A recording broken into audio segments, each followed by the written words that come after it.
안녕하십니까. 원성도 TV를 찾아주신 여러분을 환영하고 사랑합니다. 오늘은 좌파와 우파라는 제목으로 같이 이야기를 나눠볼까 합니다. 어차피 나라에 대한 이야기이기 때문에 우리나라 아리랑을 들으면서 한번 이야기를 해볼까 합니다.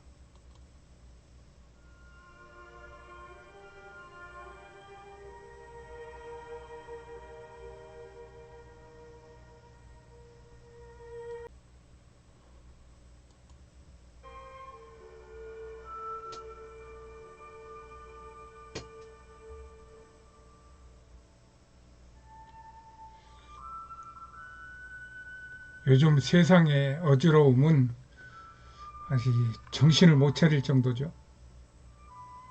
정신을 못 차릴 정도를 지나서 아마 위험한 지경에 와 있다고 저는 이렇게 생각합니다. 왜 이렇게 되었을까요? 세상에 최초로 태어난 인간은 기독교에서는 6천년 전에 살았던 아담이라고 그러고, 세상에서는 150만 년 전에 살았던 호모 에렉투스가 라는 그 인류의 시조로 주장하고 있습니다. 그 이후로 사람들이 생식과 번성을 행하며 집단을 이루게 되죠. 이것이 가정이고 국가이고 사회, 즉 세상입니다. 이런 전제 하에서 다음을 한번 생각해 봤어요. 사회 구성의 근본 이론은 개인주의와 전체주의로 저는 생각합니다. 개인주의는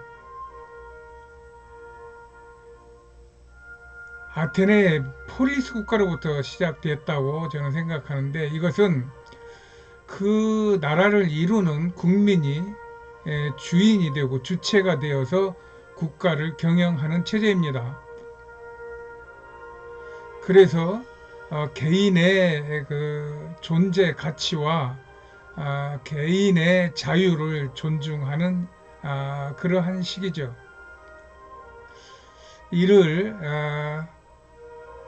로마의 공화정이 이어받아서 후에 민주주의로 발전했을 것이라고 저는 봅니다. 그래서 이 개인주의를 민주공화주의라고 부르려고 하는 사람도 있습니다.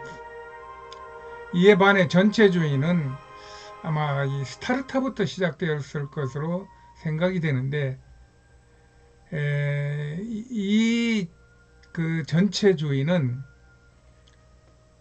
국민들이 그 개인 하나하나가 나라를 이루는 것은 맞는데, 이것을 한 사람의 아주 통솔력이 강한 사람이 이 국민들을 하나로 묶어서 그렇게 해서 힘을 하나로 이렇게 낼 수 있도록 통솔해서 이끌어가는 것이 전체주의 사상이라고 그럽니다. 우리가 이 스파르타를 조금 들여다보면 이런 사상이 상당히 강했던 것을 알 수 있어요. 그 여기에는 개인의 존재 가치나 개인의 주권은 그 다음입니다. 국가 다음입니다. 그래서 심지어는 어떤 일이 있었느냐 하면은 어린 아이들이 병약하게 태어나면은 아이들을 죽입니다. 그리고 아이들을 강하게 훈련시키기 위해서 아이들이 이제 젖이 떨어지고 뭐 6, 7살이 되면은 이 국가 훈련 기관에 거기에 입소를 시켜서, 우리나라로 치면은 군대 같은 데지, 이런 데 입소시켜서 거기서 강한 스파르타 군인을 만들어서 국가를 부강하게 한다 하는 이런 시스템을 가지고 있습니다. 이 두 사상은 극단적으로만 나가지 않는다면은 각기 근본적인 장단점을 가지고 있어요. 그래서 한 체제 안에서 이거를 하나로 묶기가 사실은 어려워요. 그래서 한 체제 안에서 이 두 사상, 두 이념이 공존하고 있는 것이죠.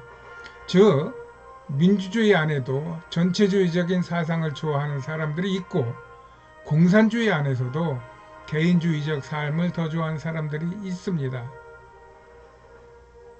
이것은 그 체제의 좌우 날개가 되어서 그 체제가, 그 사회가 더욱 전진하기 위한 균형을 잡아주는 좋은 역할을 하기도 합니다.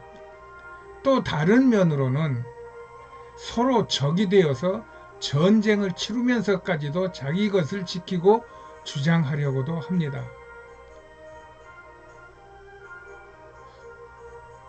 여기에서 개인주의에서 발달한 민주주의를 우익 보수 체제라 그러고 전체주의에서 발달한 사회주의를 좌익 진보 체제라고 부르기도 하는 것입니다.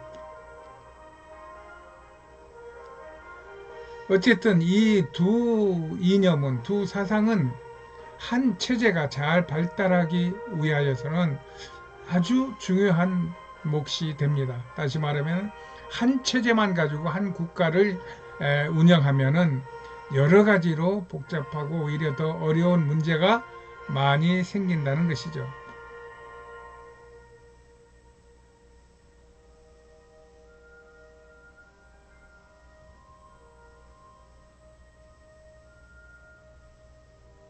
그런데 이들 중에 특별한 자들이 나타나면 인류 역사를 볼 때 이것들이 서로 주도권을 바꾸면서 서로 전체주의가 강했다가 어떤 때는 개인주의적인 그런 성향을 띄었다가 하면서 여기까지 온 것 같습니다. 그 특별한 자 중에 알렉산더, 시저, 징기스칸, 나폴레옹 같은 소위 영웅들이 있습니다. 그들도 이런 사상이 강해 어떤 이는 개인주의식으로 어떤 이는 공산주의식으로 전체주의식으로 사회를 이끌었던 것입니다.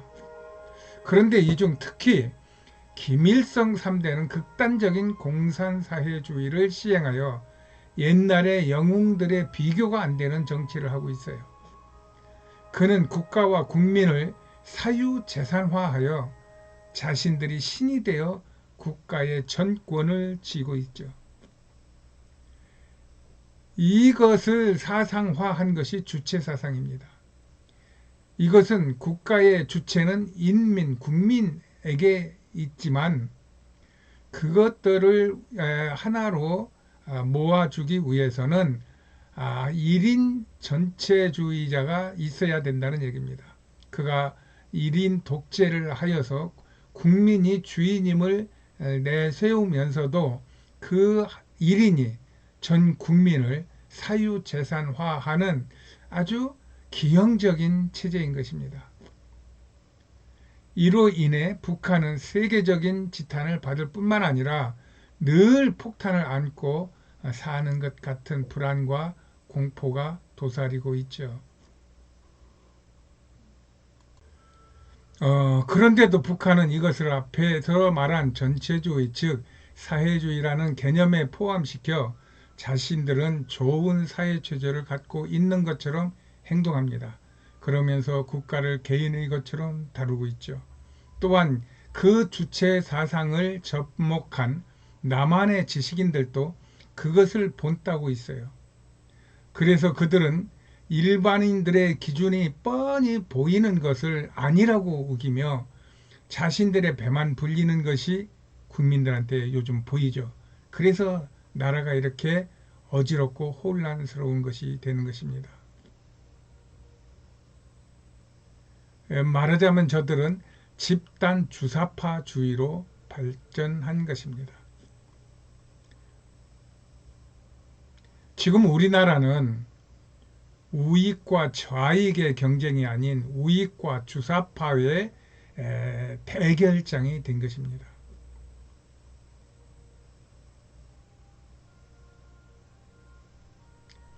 그러나 이미 우리 국민들의 대부분은 자신도 모르는 사이에 이 개인주의, 자본주의 체제에 익숙해져 있어서 저런 주사파식의 전체주의는 거부하고 있는 것입니다. 그것이 밑바탕이 되어 국정의 3대 기관인 입법, 사법, 행정이 거의 주사파에 장악되고 있지만 쉽게 나라가 넘어가지 않고 있는 것입니다. 만약 이것을 억지로 이루려 하다가는 국가는 이전에 보지 못한 큰 혼란과 그로 인한 항쟁을 맞게 될 것입니다. 아마 나라를 다스리는 사람들도 이것을 알고 있다고 나는 생각해요. 그들이 정상적인 좌익의 몫을 맡아 자랑스러운 대한민국이 다시 한번 도약하면 우리나라는 분명 세계를 이끌 선도국가, 지도국가가 될 것을 저는 오래전부터 믿었고 또 기도하고 있어요. 정말 우리나라의 건전한 좌익과 건강한 우익이 서로 경쟁하고 또 견제하고 또 협력하면서 대한민국을 우뚝 세워주기를 다시 한번 되뇌면서 이 아침에 좌익과 우익을 생각해 보았습니다. 예, 안녕히 계세요.